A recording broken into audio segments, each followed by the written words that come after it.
everyone, it's Hunter and welcome back to my channel. If you guys are new here, it is so nice to meet you. In today's video, I am giving you guys a January book wrap up. So every book that I read in January. I read a total of 20 books in January, so this is probably gonna take a little bit. So I don't want my intro to be too long. So be sure to subscribe to my channel down below if you have not already. And don't forget to give this video a thumbs up. And now let's go ahead and get started.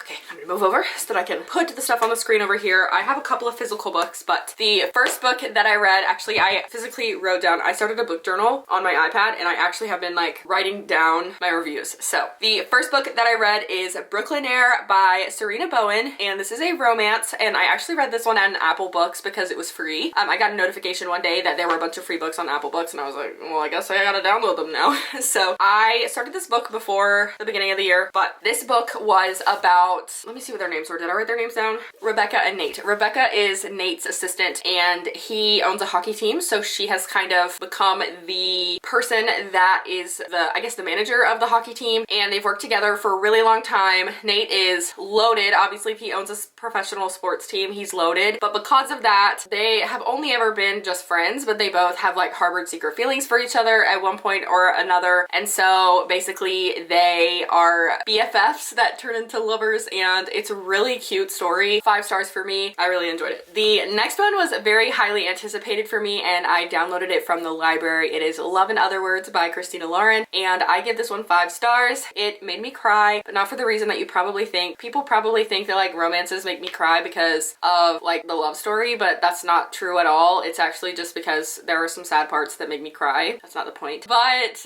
basically it's about this girl and this guy. They meet when they're kids and they grow up together and they end up falling in love as teenagers, and then they are not together anymore. They don't live near each other anymore, and then they reconnect later in life. So it is kind of about, it goes back and forth between the past, their relationship growing together and them growing up, to also their relationship in the future and kind of everything that surrounds that. So I thought it was really good. 5 stars for me. I heard so many, this is what I wrote. I have heard so many amazing things about this book, so I needed to check it out. I feel like the flashback scenes really capture the awkwardness of young love, but also shows grown-up love in a real way. And I love that Elliot is really so candid about his feelings, but as a teenager and an adult, and that can be so rare. So next is To Love Her or to Lose Her, or Love Her or Lose Her by Tessa Bailey. This one is a romance. This is the second book in the Fix Her Up series, and this one, I already said it's romance, but it's about, so if you, okay, in the Fix Her Up series, there's like 3 different books, so this is the second one. I already said that, but in the first one, you kind of hear about the behind the scenes of the relationship that is taking place in this one. But basically this married couple, she feels like he doesn't try very hard, he doesn't ask her about her day, just doesn't care. It's like the spark has died in their relationship, and there's only one part about their relationship that is like really still strong, and it's the physical relationship, but she feels like the emotional and mental relationship is not there anymore, so she decides she's gonna leave him. And basically the book is going back and forth between his perspective and her perspective of him doing everything that he can to save their relationship, which is why it's called Love Her or Lose Her. I gave it 4 stars and I can't remember why, so let me go ahead and see why. Oh, okay, so I said this was the first time that this author did not get an automatic 5 stars for me. I said I was quite frustrated by the reasoning for, their names are Dominic and Rosie, to even break up in the first place, and I feel like just communicating with each other would have solved so many problems, but they didn't. Instead they went to a therapist, and like I don't think that going to a therapist is a bad thing. I feel like if your marriage is in trouble, please go to a therapist and try to do everything you can to save it. But I just felt like the reasons for them breaking up were really stupid, because I feel like you just need to communicate, and they just didn't communicate, and that kind of really frustrated me, so that's why I took a star away. The next one is actually the second series, the second book in the series, Moose Springs, Alaska, and it is Mistletoe and Mr. Right by Sarah Morgenthaler. I gave this one 4 stars. I felt like I was kind of bored of this one. I gave 5 stars to the first one, but I felt like the relationship just wasn't quite there. Basically, Lana is this really rich person, and she works for her family's company, and they're trying to develop these luxury condos in this place called Moose Springs, Alaska. And Alaska, I mean, the people of Moose Springs, Alaska are very reluctant for tourists. They don't want them to be there, but also they realize that their economy kind of depends on it, but they're very reluctant, so they don't really want these luxury condos there. But she is spending a lot of time in Moose Springs because she realizes she actually just really loves it there, and she meets this guy named Rick, and they kind of develop a relationship, and I thought it was cute. I thought the development of their relationship was fine, but I just felt like it was kind of awkward in the beginning. And it's like, if I could have pictured these characters, I wouldn't have pictured them together. And maybe it's like that for the entirety of the series. Like maybe there's these couples that you couldn't picture together, but like these two people were just like, I don't know, I just couldn't see it. I felt like their chemistry was off just a little bit, but I still thought the story was cute, which is why I gave it 4 stars. The next book I read, I actually have a physical copy of. It is What You Wish For by Catherine Center. My husband actually got me this book for Christmas and I was so pleasantly surprised by it. I'm trying to think of how to describe this. First of all, 5 stars for me. I thought it was so cute. Definitely was like almost giddy reading it because it wasn't what I was expecting. It has a romance aspect to it, but I would consider this more like contemporary fiction instead. But I had never heard of Catherine Center. I'd never read anything by her before. And when I got this for Christmas, I thought the cover looks really cute. This looks like something I would have picked up. And I asked my husband and he said that he thought that the cover looked cute. So that's why I got it for me. But hold on. I literally, the first line in my review says, I regret that it took me so long to finish this. So I felt like it dealt with real world topics so well and did a really good job of developing the characters. I loved the romance aspect of it, but I liked that the romance was not the main thing at play here. I appreciate human connection and really enjoyed the emphasis on choosing joy even when having something traumatic happen. So that was my review there, but basically it's about Sam. She is a school librarian and she's really close with the school principal and everyone at the school, and then he dies at the very beginning of the book. Like it's literally like the first line, so I'm not giving anything away. I was the one dancing with Max when it happened. So like, you know, something happened and the new school principal that gets called in to be the principal, she has a past with him and she's expecting this guy to be super awesome for the school but not super awesome for her. But then she realizes that he's kind of turned into like this really like structured, almost like military ritual kind of guy. He's just like very strict. He doesn't want any color. He basically wants to turn the school into a prison, even though it's supposed to be like one of the best elementary schools in the country. And I thought that the development of his character, trying to figure out why he was the way that he was, she's trying to get him out of his shell. They're changing the school and they're trying to do what they can to keep students safe while also having fun and nurturing a very nurturing their learning environment. And basically he was involved in something traumatic. You can probably guess what it was based on the fact that they are trying very hard to keep students safe. So I thought that was really interesting, but then also just Sam and Duncan, their relationship as it grows is really cute as well. Again, like I said, I really loved that there was a romance aspect to it, but it was not the main theme that carried, and it wasn't about them getting together and being in a relationship, if that makes sense. That wasn't the main point in the book. So I really enjoyed it. So if you guys haven't read this, I would highly recommend it. So 5 stars. The next book I don't have a physical copy of. It is Enjoy the View by Sarah Morgenthaler, and this is the 3rd book in the Moose Springs, Alaska series, and this one gets 5 stars out of me. I personally loved the characters so much. So let me see, did I write their names down? Easton and River. Easton and River. So I really loved Easton.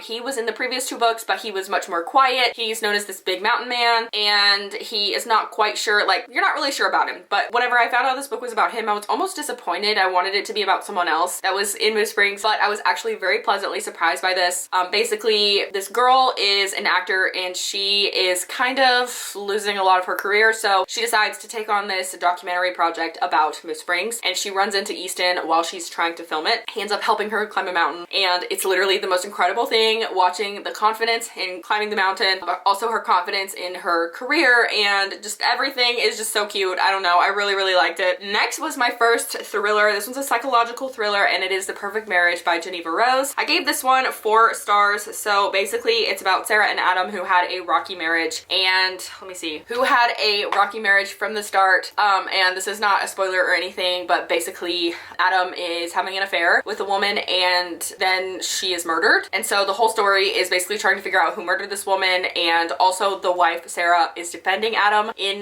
this case, even though it's his mistress. I don't know, I thought it was really good. I gave it 4 stars because Adam was kind of a really stupid character. Like, he kept making just like really dumb decisions, and I think the fact that he kept making dumb decisions just like really, I couldn't give it 5 stars because of it. The next book I read was by Taylor Jenkins Reid. I really liked this one. It was Maybe in Another Life, and this one, I would say it's like contemporary fiction but also romance. I don't really know what the genre would be considered. Basically, you have this girl, let me see what her name is. Hannah. Her name is Hannah. So basically Hannah, she moves back to Los Angeles after her life falls apart. She's trying to figure out what she wants to do with her life, and she's kind of starting over. So she moves back to Los Angeles. She goes to a bar with her friends, and she sees her ex from high school there, and she's given 2 choices. She can go home with her friends, or she can stay at the bar with this ex-boyfriend. And the book explores the storylines of both decisions. and they are literally drastically different. There was so much emphasis on fate in this book though, and I gave it 4 stars because of the emphasis on fate. I was expecting it to be, like, even though they were alternate universes, I was expecting it to kind of, the stories to come together at the end so that it was one story going into one storyline, and it didn't, and that was really disappointing to me because, like, when you're reading this book, it's super easy to follow also because it goes back and forth between each timeline, but it's still super easy to follow, and there are so many different consequences that happen. So like, she goes with her friend and then this happens, and then because this happens, and then she meets this person, and then all that stuff, and then in the other one she goes home with the ex-boyfriend, and then this happens and this happens and this happens. So overall it's just like a really weird thing, but also there are so many aspects of it that like happen. I don't know how to explain this without giving something away. So in both timelines something happens, it just gets discovered to the reader in a different way, if that makes sense. I don't know how to explain it, but I was just kind of disappointed that the storylines didn't like converge at the end, especially because they talked about the importance of fate. The next book was The Enemy by Sarah Adams, and Sarah Adams writes the cutest romance, contemporary romance.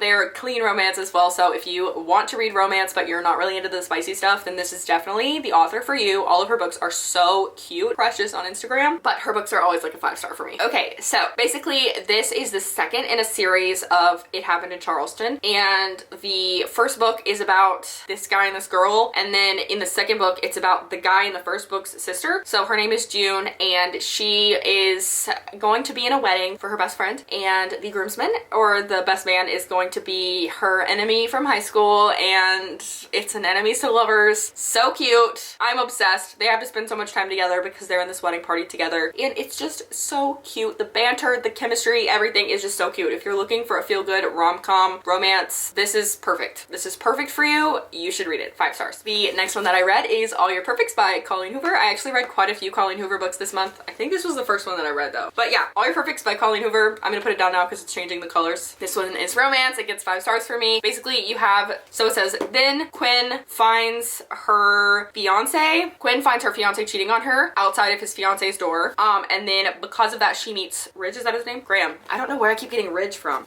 His name is Graham. But they end up falling in love because they meet in front of their cheating ex's door. So there's that. But they have a problem that is kind of tearing their marriage apart. So they are not close at all. They don't talk at all. They have a very, very, very bad relationship, but they're working on it, and I love it. So 5 stars for me. What did I write? Okay, I said this was beautiful. I think this may be my new favorite Colleen Hoover book. I feel like it touched on a subject that can be really taboo and how it can affect people in real life. It does not show a perfect marriage, and it's not just someone getting over their trust issues long enough to let someone in. Yes, there are parts that are romanticized, but overall touches on something dark that I feel like really needs to be talked about more. So the next book I read was 5 Total Strangers by Natalie D. Richards, and this is a young adult thriller, and I read this one really quickly because it was pretty short. Basically you have these 5 people. They are strangers. They meet at the airport when their flight gets canceled because of a snowstorm, so they decide to rent a car and drive home. Planes can't fly. What makes you think that cars are gonna be any better? I don't know. They're really dumb. I originally gave this 4 stars, but I think I'm gonna give it 3 stars because, okay, first of all, I felt like it was a little bit slow in the beginning. I feel like Natalie D. Richards books always get like 4 stars for me, so the fact that it's 3 stars is not really anything crazy. But let me tell you something. I'm gonna tell you, I don't really care. So basically, there is a part in the book where they're in this car, they go to the gas station, they get gas. They can't pay for it. Because they can't pay for their gas, it leads to a whole other thing of problems that happen later in the book. But the thing is, I have never in my entire life been to a gas station that doesn't require you to prepay. They were like, oh, I have a card, I can pay for it. Sorry, our card reader's broken. Okay, then you have to pay with cash. No, no, no, no, no, no, no. Here's the thing. When you go to a gas station, if their card reader's broken, you prepay with cash. You don't pump and then pay. You pay and then pump, okay? And because that makes absolutely no sense to me, it just automatically gets knocked off a star. But also I just felt like it was kind of slow in the beginning, so that's why it gets another star off. So there's that. Next is All Roads Lead Here by Mariana Zapata, and I also gave this one 4 stars, and please don't come for me. I've seen so many people love this book on TikTok. But it's about this girl. She moves to the place where she grew up because she wants to feel close and connected to her mom. She moves into this apartment from Airbnb, and the son is the one who rented it to her and not the owner of the house, and so he's really mad. So he's like really grumpy. This is like Grumpy and Sunshine kind of trope. His dad, he's like 40 something, she's like 30 something, so they're not in in their 20s like a lot of these books are, but I felt like the story was really good. I loved the character development. Honestly, Rhodes was like perfection, but I gave it a 4 stars because I felt like the beginning of it was kind of slow. There were lots of details that I felt like probably could have been left out and would not have affected the story at all. So that's the only reason why I gave it 4 stars. The next book I read is Genuine Fraud by E. Lockhart, and I had a lot of great expectations for this book. I did give it 3 stars. Well, let me tell you why. So first of all, it says, have you ever wanted to be someone else? Imogen lives at the Playa Grande Resort in Cabo San Lucas, Mexico. She spends her days working out in the hotel gym and telling other guests how she was forced out of Stanford. But Imogen isn't really Imogen, she's Jewel, and she's on the run from something or someone. Which means, where's the real Imogen? Rewind, Jewel and Imogen are the closest of friends, obsessed with each other even. Imogen is an orphan and heiress, and she and Jewel spend a summer together in a house on Martha's Vineyard sharing secrets they'd never revealed to another soul. That was months ago. Where is Emmy now, and why is Jewel using her name? So this story is told in reverse, which is like the coolest concept in the world to me. Like, that is so cool. But I took up a star because there were parts of it that were kind of confusing to me, and maybe it was a little slow to me. I don't know. It was a little difficult for me to understand it, which shouldn't be because this is like a young adult novel, I think. Anyway, I thought that the concept of it being told in reverse was really cool, and I also really liked how there were parts of the story that if it was told forward, it wouldn't have been as cool when you discovered these other things that happened. But I would have given it 4 stars, but there was one part of the book that really irked my nerves in the same way that 5 Total Strangers did. Basically, they go to Puerto Rico in this one part of the book, and that doesn't spoil anything, but they go to Puerto Rico and they're talking about how this one guy is like, yeah, they didn't even check my passport, and there was like an emphasis on them checking or like paying with American dollars. Here's the thing. In Puerto Rico, if you're an American citizen, you don't need passport. You don't need a passport to go to Puerto Rico, so they're not going to check your passport anyway. So that doesn't matter. And 2, they use American dollars because they're a US territory. And that just irked my nerves. It really bothered me. If I wasn't so far in the book, then I would not have finished it because of that, because it just irked my nerves so much. So also, I felt like the wrap up of the book was just really quick. Next is the last physical book I have, and it's Reminders of Him by Colleen Hoover. This came out on January the 18th. This book was so good. I read it in one sitting. So there's that.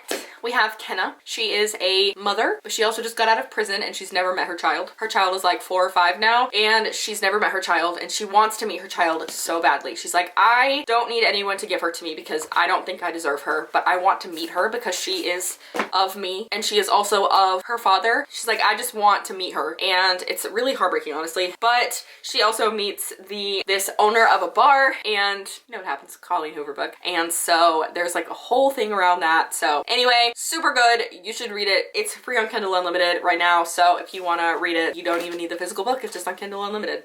The next book I have is The Roommate Situation by Katie Bailey. This is a rom-com, and this is another clean rom-com, just like Sarah Bailey books are. And basically, this girl, she is moving in with her brother, and her brother's BFF lives there just temporarily, and she doesn't tell her brother that she's moving home. So she moves home, moves in with her brother. Her brother's out of town. She develops a very close relationship with her brother's roommate. Also, she's trying to figure out what she wants to do for a living, so it's really cute. 5 stars for me. The next one was very dark, very twisty, and requires every trigger warning in the book. Every single one of them.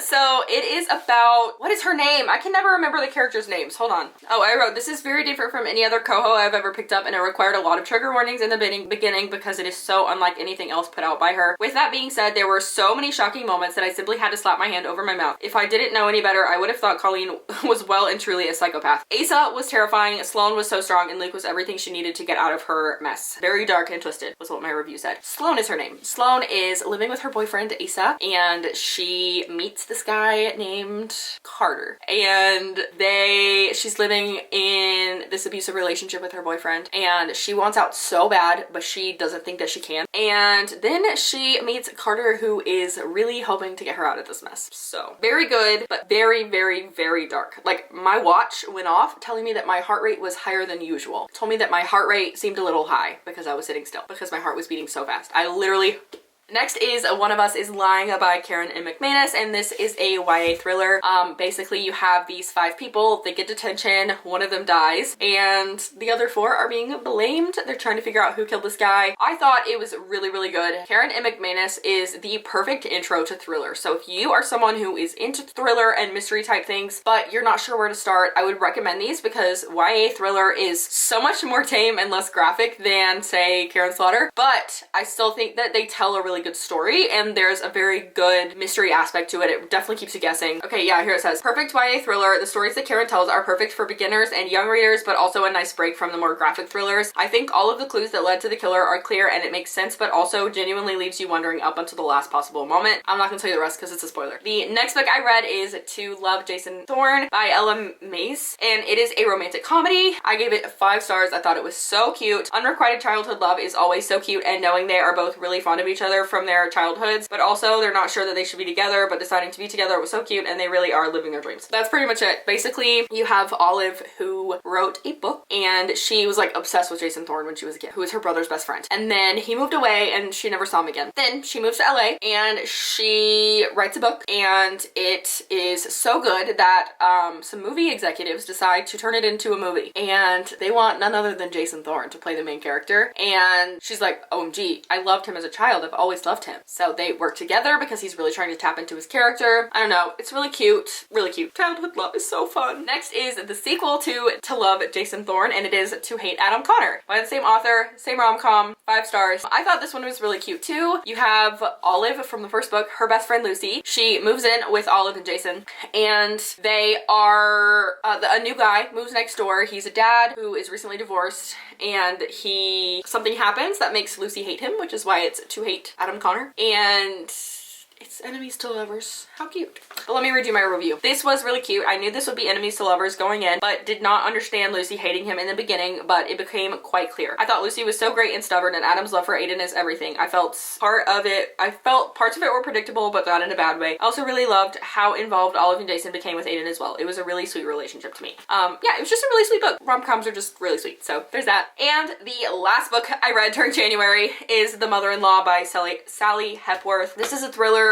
I think maybe a psychological thriller, and I gave it 5 stars, and it's about this mother-in-law. She dies. Lucy's mother-in-law dies, and everyone knows that like Lucy didn't have like a great relationship with her mother-in-law, Diane, and so when she dies, they're treating it as a homicide, so they're trying to figure out how she died. And then it goes back and forth between the past and the relationship, literally from like the time that Lucy and Diane meet for the very first time all the way up until when Diane dies. And I think, let me just read you my review. The mother-in-law, Diane, her character development was everything. I feel like I was very surprised because I expected juicier drama, but a majority of all of the conflict was just misunderstandings, and I feel like this book showed you that really well. I love both perspectives, and it would not have been the same book without it. Really goes to show that you can never really know what's going on in someone else's head, and I thought it was just really good. I don't know. I really enjoyed it. So that was the last book. 35 minutes later, I'm finished talking. My throat is gonna be so sore. But anyway, that is all I have for today's video. If you guys enjoyed it, don't forget to subscribe to my channel down below, and don't forget to give this video a thumbs up, and I will see you guys in my next video. Bye.